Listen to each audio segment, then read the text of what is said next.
and be, trying to bash them. But I'm going to do that. All you doing is being negative with them. That's all you doing. It's just a back and forth, back and forth, back and forth, back and forth. And another thing, God had taught me this year, right? God taught me, he was like, Jay, how you going to sit up here and you going to be ready for elevation if you still dealing with, anger, if you dealing with being hot-tempered, if you dealing with being mad and dealing with negative people, baby, you're going to have to clear house in order to be prepared for what I have prepared for you. You know what I'm saying? Your mental state not right and your heart not right. I didn't know this stuff. It took me to go through some situations and deal with certain people for me to recognize what type of place I really was in. I'm just being real with y'all. So we be so quick to point the fingers and be like, oh, you did that or whatever. But ain't nobody had forced you to be around these people. Ain't nobody forced you to go to that family function that you know you can't stand none of them people there. They jealous of you. They look at you crazy. They half want to hug you, half want to talk to you. You over there for what? No. I probably got a good 7 to 10 family members that I like. And I will conversate that can talk to me over the phone. Other than that, no. Y'all too negative. I love y'all, but I gotta love y'all from a distance. It's just our time has played out. Or who you subscribe to. Y'all subscribe to twerking videos all the time. You subscribe to fights all the time, drama. You subscribe to this love and hip hop BS, man. You know what I'm saying? And y'all, none of that is feeding your soul or feeding your growth at all. At all. Y'all even subscribe to people that y'all don't even like. Talk about today. I was planning on making a video earlier, but I didn't know what topic to just hit on. So I just been walking around all day, doing some cardio and meditation, walking, just trying to come up with an idea, drawing a blank. So, coming back home later on this evening, something happened that I think I need to talk about. That's just been near and dear, that has been going on for the past 8 months.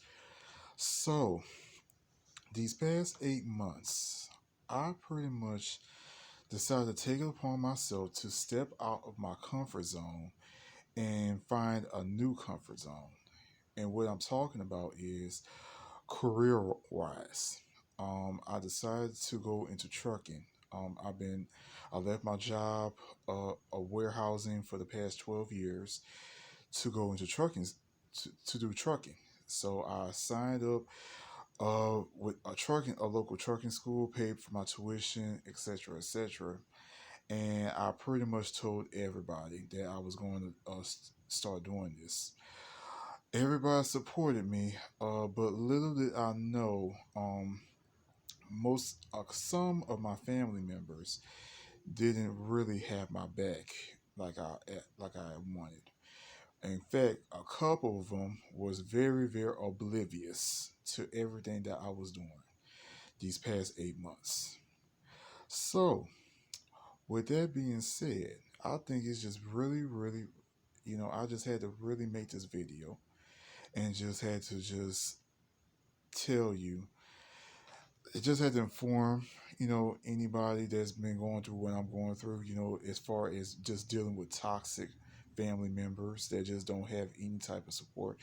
My the most toxic person that I have been dealing with since my career, since I started doing my career, is my father.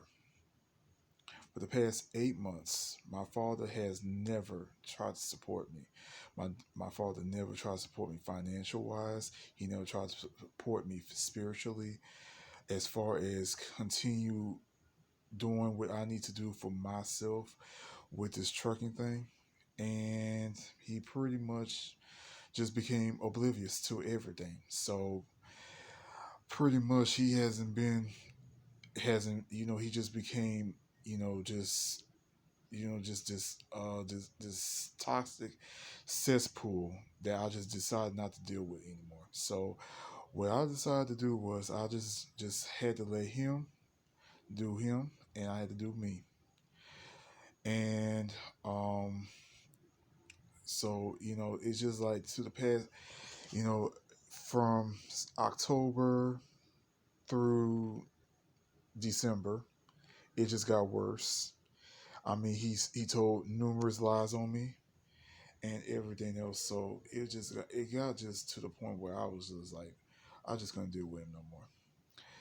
And then when New Year's Day came around, or 2020 came around, he didn't say anything at all.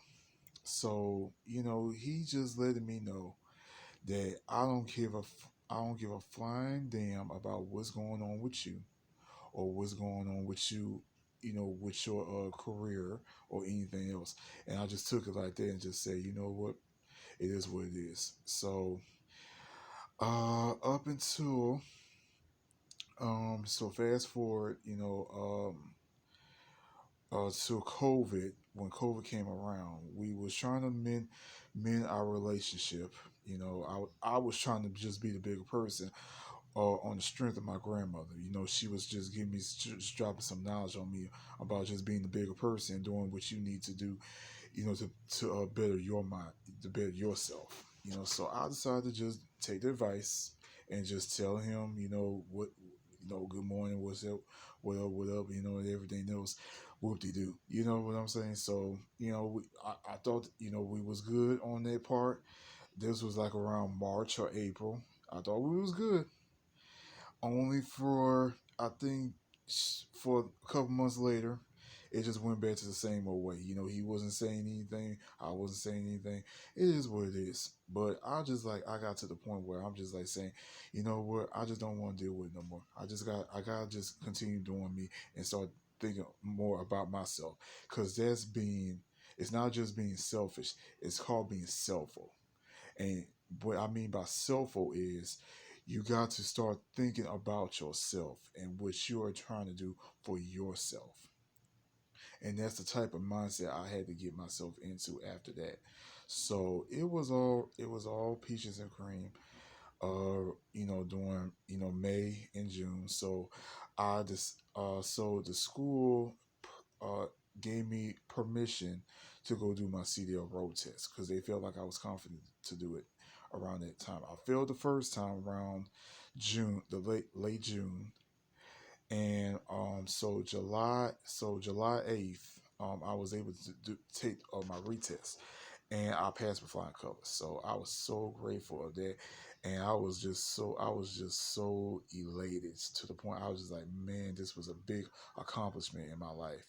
So I went ahead and I told him, my dad. I told him because my grandmother called me before my testing, the day of my test. She called me right before I was getting ready to do the test and told me all this BS about, how he was talking about he had my back, he had my back, just all these positive things that he should have told me beforehand. That now it's too late to say anything. So, it's just like I wasn't hearing it. Okay. I was just hearing it because, I just had to hear her out. But I was not hearing that mess. I was not hearing that BS. Because he is full of crap. He's confusing, and I do not trust him. So that was that. So, I told him because my grandmother was saying, once again, give him another chance. So I gave him another chance. So I gave him a chance, and I just told him, "Hey, I passed my test." And he was very surprised. I mean, surprised like he just did not know, like he didn't think I was gonna pass the test, and he didn't, because he don't know what I'm capable of, and that's the problem with him. He does not know anything about me, and that's the problem. That's my issue with my father to this day. My father and I don't know, I can't really tell. Time will have to tell with this. But I am starting to really fully believe that me and my father will never have a good relationship. We will never be in a good place because he has done too much to me. and said too much to me to the point I don't even know him anymore. So I'm like saying, with that being said, it is what it is. I just got a couple. I got 3 calls from recruiters saying that they wanted me to do OTR, and that's what I'm getting ready to do. And I'm getting ready to start my career up. I'm getting ready to get my experience, and I'm ultimately getting ready to make some money, build my financial back up, because I had been struggling through this hardship for the past 8 months. That he could have just said, "Hey, if you need any assistance with your finances, let me know." He never said that. He told my grandmother that, and she told me that the day of my test, and I was so upset. I really was. I was really more confused because I'm like, why he didn't say this to me? Why did he have this conversation with me? You know what I'm saying? So it is what it is. We will never have a good relationship, but I can't really say that fully. Only time was going to have to tell about that. But other than that, there's no relationship. Okay? There's none. There is no relationship with me and my father no more. There is not. I don't have no relationship with him anymore. So, like I said, it is what it is. I just hope, I'm going to pray to God, like I always do. I pray to my God every day to just keep me safe and just keep me blessed and just, keep me, affirm, keep my affirmations full, because I definitely did an affirmation this morning that I definitely did love, and I'm going to try to post that in my video whenever I get a chance. But I definitely am hoping that y'all have a great evening. So, and I'm getting ready to close this video out. I didn't want to make it too long. We're already 10 minutes in, so I'm not gonna make this video too long, I'm just gonna leave it like this and say that I'm hope peace and blessings to everybody. I hope y'all had a great day, and please, please, please take this. Please share this video if y'all can share this video with anybody who is having issues with toxic people. Just just leave them alone. Leave them alone. Do you get yourself out the mindset that's your fault, and continue to grow and prosper, and continue being around people that knows what you're trying to do for yourself. Always remember to stay true to yourself, be great to yourself, speak affirmations to yourself.